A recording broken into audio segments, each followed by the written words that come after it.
ನಮಸ್ಕಾರ. ಸದಾನಂದ ಭಾವನೆ ಯೂಟ್ಯೂಬ್ ವಾಹಿನಿಗೆ ಸ್ವಾಗತ. 10 ದಿನದ ಅಧಿವೇಶನ ಭರ್ಜರಿಯಾಗಿ ತಯಾರಿ ಪೂರ್ಣಗೊಳ್ತಾ ಇದೆ. ಬೆಳಗಾವಿ ಗೋಡೆಗಳ ಮೇಲೆ ಬಣ್ಣಗಳನ್ನು ಸುರಿತಾ ಇದ್ದಾರೆ. ಪ್ರತಿ ವರ್ಷ ಇದೇ ನಡೀತಾ ಇದೆ. ಅಭಿವೃದ್ಧಿ ಕಾರ್ಯಗಳಿಗೆ ಬೇಕಾದಂಥ ಹಣ ಈ ರಸ್ತೆಗಳಿಗೆ ಮತ್ತು ಗುಂಡಿಗಳಿಗೆ ಸುರಿತಾ ಇದ್ದಾರೆ. ರಸ್ತೆಗಳ ಮೇಲೆ ರಸ್ತೆಗಳನ್ನು ಮಾಡುವಂಥ ಯೋಜನೆಗಳನ್ನು ಹಾಕಿಕೊಂಡಿದ್ದಾರೆ.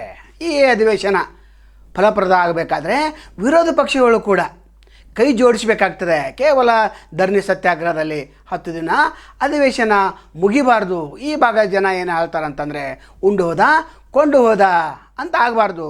ಅದೇ ರಾಗ ಅದೇ ಹಾಡು ಇದು ಕೂಡ ಆಗಬಾರ್ದು.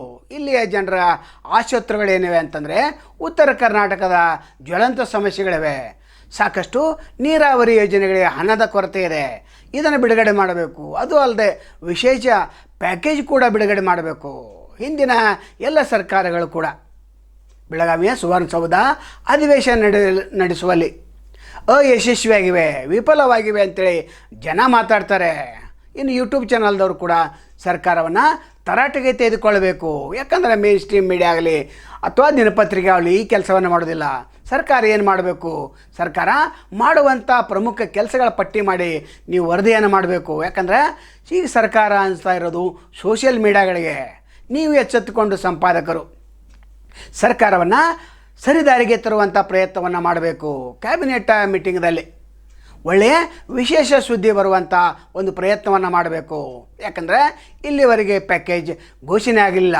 ಹೈದರಾಬಾದ್ ಕರ್ನಾಟಕ ಯಾವ ರೀತಿ ಘೋಷಣೆ ಆಯಿತು, ಆರ್ಟಿಕಲ್ 370 ಏನು ಭಾಗದಲ್ಲಿ ಅಭಿವೃದ್ಧಿಗಾಗಿ ಏನು ಪ್ಯಾಕೇಜ್ ಇತ್ತು ಆ ರೀತಿ ಉತ್ತರ ಕರ್ನಾಟಕದ ವಿಶೇಷವಾದಂಥ ಪ್ಯಾಕೇಜ್ ಬಿಡುಗಡೆ ಮಾಡಿ ಮಾತ್ರ ಈ ಭಾಗದ ಅನೇಕ ಕಾಮಗಾರಿಗಳು ಈಗ ಅಪೂರ್ಣವೇ, ಅವು ಪೂರ್ಣಗೊಳ್ಳಲಿಕ್ಕೆ ಸಾಧ್ಯ ಆಗ್ತದೆ. ಮತ್ತು ಉತ್ತರ ಕರ್ನಾಟಕ ಶಾಸಕರು ಧ್ವನಿ ಎತ್ತಬೇಕಾಗ್ತದೆ.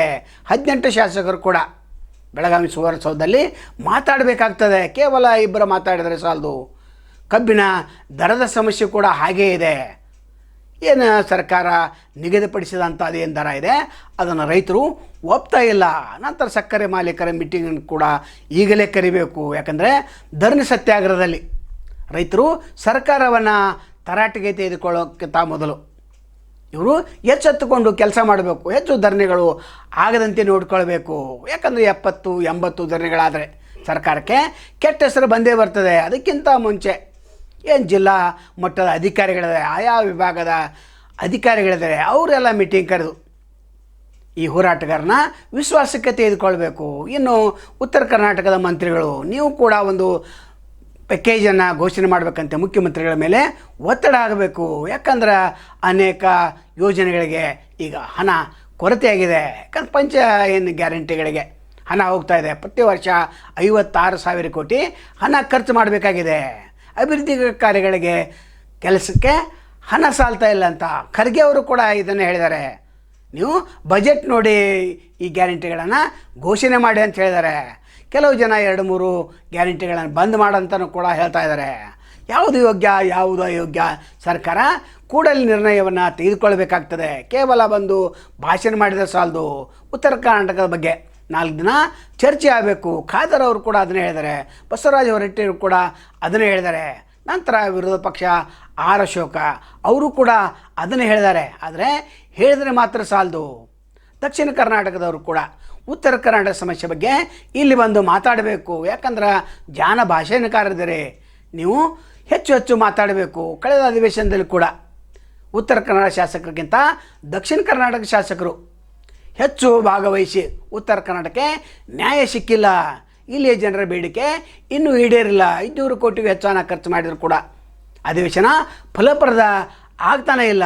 ಇಲ್ಲಿ ಏನು ಕಟ್ಟಿದಂಥ ಸುವರ್ಣಸೌಧ ಫಲಪ್ರದ ಆಗಬೇಕಾದ್ರೆ ಈ ಜನರ ಆಸೆಗಳನ್ನು ಈಡೇರಿಸಬೇಕಾದ್ರೆ ಇಲ್ಲಿ ಒಳ್ಳೆಯ ಚರ್ಚೆಗಳಾಗಬೇಕು. ವಿಧಾನಸಭೆಯಲ್ಲಿ ಮತ್ತು ವಿಧಾನ ಪರಿಷತ್ತಲ್ಲಿ ಅಭಿವೃದ್ಧಿ ಪರ ಚರ್ಚೆಗಳು ಆದರೆ ಮಾತ್ರ ಜನರಿಗೆ ನ್ಯಾಯ ಕೊಡಿಸಿದಂತಾಗ್ತದೆ. ಚಿಕ್ಕೋಡಿ ಜಿಲ್ಲಾ ಏನು ಘೋಷಣೆ ಅದು ಕೂಡ ಆಗಬೇಕು. 2ನೇ ರಾಜಧಾನಿ ಕೂಡ ಬೇಗನೆ ಘೋಷಣೆ ಆಗಬೇಕು. ನಾಳೆ ಮತ್ತೊಂದು ತಮ್ಮನ್ನು ಭೇಟಿ ಆಗ್ತೇವೆ. ಅಲ್ಲಿವರೆಗೆ ಎಲ್ಲಿ ಶುಭಾಗಲಿ. ನಮಸ್ಕಾರ.